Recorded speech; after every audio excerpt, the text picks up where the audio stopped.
Diplomatic correspondent Siddhant Subal joins us live for more. Good evening to you, Siddhant. Indian Army's Chief General has arrived in Ladakh for a two-day visit. What details do you have for us?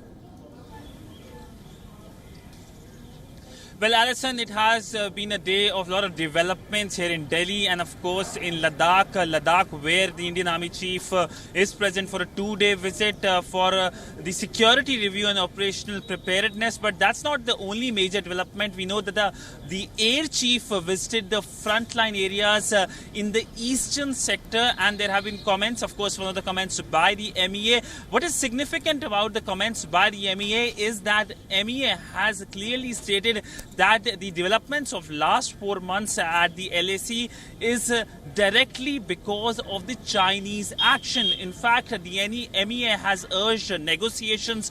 Negotiations are the only way, what the MEA has said, through which a situation can be eased out.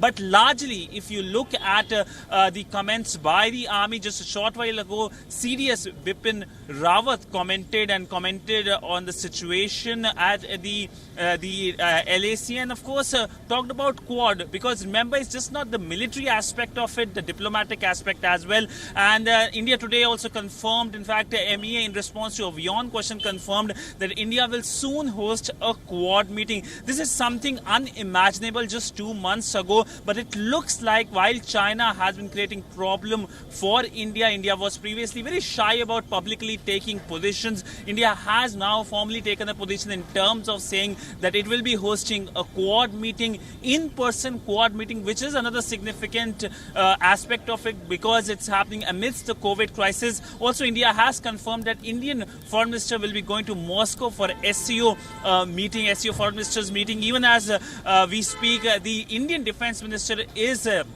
expected to meet the Russian counterpart in Moscow, where he is for the SCO Defense Ministers meeting. So multiple engagements, multiple conversations happening, even as the situation at the LAC remains precarious, something which can be termed as dangerous as well, given the fact that the Chinese are not moving, and despite repeated request or urging the Chinese that they should move from the areas like Finger 4 to Finger 8 of Pangong Lake in North Bank, the Chinese haven't moved.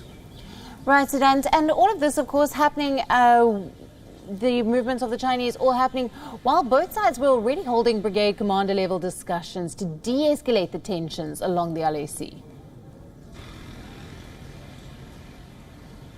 Well, yes, Alison, we have seen conversations happening. In fact, conversation happened on Sunday, then Monday, Tuesday, Wednesday.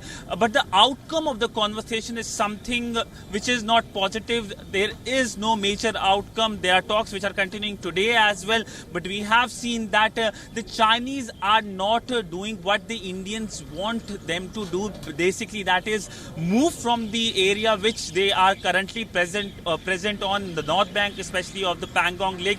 And we also know that there are aggressive comments coming from China as well. In the past few days, we have seen comments by the Chinese Foreign Ministry, and of course today also comments came, but today's comments were largely in reaction to India banning the 118 Chinese apps. Currently, 224 Chinese apps have been banned by India in the aftermath of Galwan incident. And of course, over the weekend, which the incident happened, we have seen India taking more action. So by and large, it can be safely said that China has lost India for perhaps decades now because of perhaps a minor tactical gain at the LAC. And that, of course, has resulted in the situation we are in. The big focus is what next. We know the time period is very small now. A very short window is left for both countries to react, the armies to react, given the fact that the winters are going to fall very soon in that area. And these are freezing winters. There will be no action that time. So there will be a freeze for next 6 months. So right. Just 15 to 20 days left now. Siddhant, thank you very much for bringing us all the latest there.